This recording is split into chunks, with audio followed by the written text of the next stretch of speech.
how to rank your website higher on AI searches such as ChatGPT, Google AI Overview, and more. In this video, I'll show you how. Hi guys, it's Jackie from TechJackie.com. In this video, I'll show you how you can actually increase your visibility and rank better in all of the AI searches such as ChatGPT, AI overviews, Perplexity, whatever it is. So here I'm showing you the dashboard of two of my clients that I have on Ahrefs right here. This is the first one. Obviously, I'm hiding the domain name just for the sake of privacy. This one here, as you can see, has over 306 of AI overview and 45 answers on ChatGPT. And here's another one right here, has 216 visibility on AI overview and not a lot on ChatGPT, but on other places there's quite enough there. So in this video, I'll show you there are actually only three things that are needed for you to actually rank better on AI searches such as ChatGPT and all that. Now the thing here is a lot of people try to overcomplicate things because they're trying to just catch on the trend and trying to make them sound more sophisticated and stuff like that. But at the end of the day, ranking on AI searches, whether it's ChatGPT or AI Overview, Gemini, whatever, it usually comes as more like an add-on for your existing SEO strategies, which is the first thing that actually you if you're able to do it, you'll be able to rank better and appear more in all the AI searches. That is to rank on page one of Google. Now, if you have observed all the the things that AI choose to rank on in their search results, usually the results are websites that are ranking or doing well on page one of Google across multiple keywords on the topic. Usually, there will be the targets that the AI searches to display, right? So if you already cover your, your basic SEO right, such as, your on page, your technical, your off page, and you do all the SEO things that gets you to page one of Google across multiple keywords of your topic, then there's a higher chance of your website actually showing up on AI searches as well.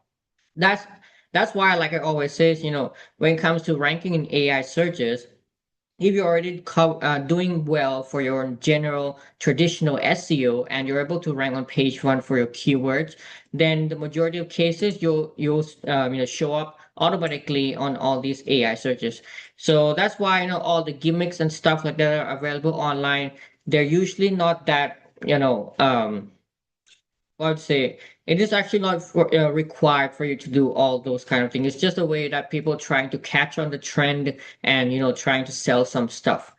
But however, there are also some more things that you can do to help kind of influence it a little bit more as well. So yes, you want to rank on page one of Google across multiple keywords for your topics, but you also want to do the next thing, that is when you write your content, you want to try to write in what I call semantic writing. What we mean by semantic writing here is to cover the topics properly for the target keyword. So let's say, for example, I do a search for how to grow hair faster.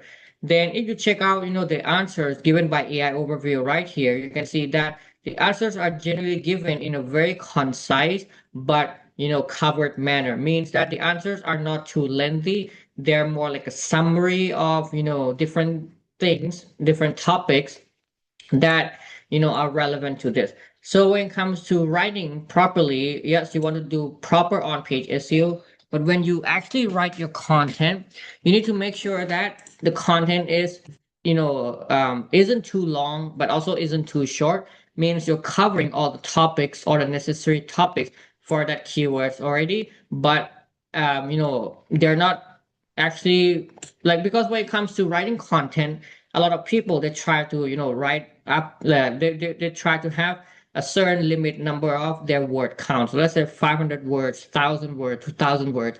In reality, the word count isn't a ranking factor because how long you should write for each keyword differs based on that keyword. So before you start writing any content, you want to do a search for that keyword, and then you want to check out a bunch of top ranking results or page one or page two results, and try to see what are the the topics that they usually have. You can also use the AI overview. You can use ChatGPT and all that to try to do some brainstorming of the topics that you should have for the page.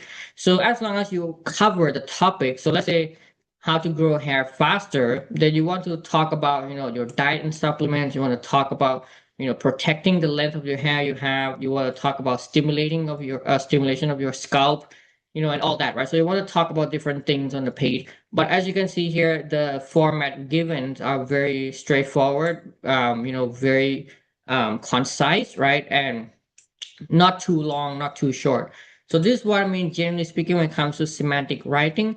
Now, there are obviously more details, and nuances when it comes to semantic writing, like such as using the semantic keywords, like each word that you use on the page also helps contribute to the semantic score, or how well Google scored the content as well and all that. But I'm not gonna get into detail in this video. You can, generally use all the on-page SEO tools such as Surfer SEO, um, you know, and all that, right? But I also have my own tools. I also have my own ways of how I write semantic content, which I only use for my SEO clients, or I share with my SEO coaching students. So if you want to learn more about my SEO coaching program, there's a link in the description and you can go and check it out.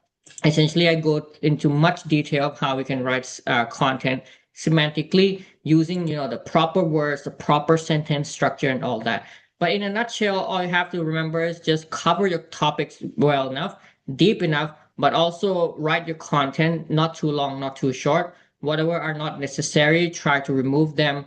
And that will help you get a higher chance to appear in all the AI searches, such as ChatGPT, Google AI overview, Gemini, and all that.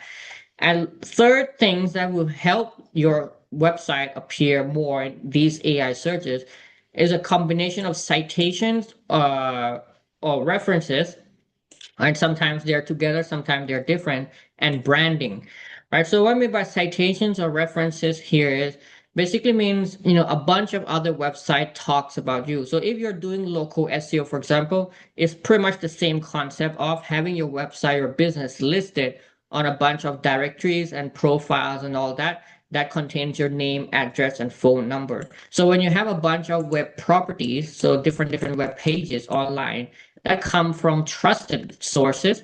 So, like for example, if you do local SEO, then you would have your website listed on Yelp, Yellow Pages, and different kind of Angie lists and all kind of stuff, right? And when it comes to organic type website, organic SEO, then it would generally be, let's say press release, right? Social media profiles and all that. So you can think of different web pages online that come from trusted website, that list or talk about your brand plus your keywords, right? So there, your brand there, right? Your brand name that tell Google who you are, plus your keyword, right? So it tells to Google what your brand name is associated with, right? Or the topic essentially. So, let's say you're an e-commerce shop, right? So let's say you sell dog food. So you would want to have a bunch of social profiles that talk about your brand, right? Talk about your brand, and your social profile also talk about the topic, the different kind, the dog foods that you sell, the brands of food that you sell, etc., etc. So all of these help Google bots or all the AI crawlers to understand what your brand or your website is associated with in terms of topics. So when you have a bunch of these properties created and indexed, then the AI will use these as a data point, as a reference when they will show up your results in all the AI searches. And also branding. Now, when you do any kind of branding, let's say social media marketing, Google Ads and all that, what happens here is, what generally speaking, what comes with branding here is more automatic citations. So when people see more about your website or your brand, they'll also talk about your website, your brand more online as well on different, let's say, communities, on different, review type of website, stuff like that. So when you do branding, when you do proper branding, you also will help increase the citations or the references of your brand, which will further influence the ranking of your website on the AI.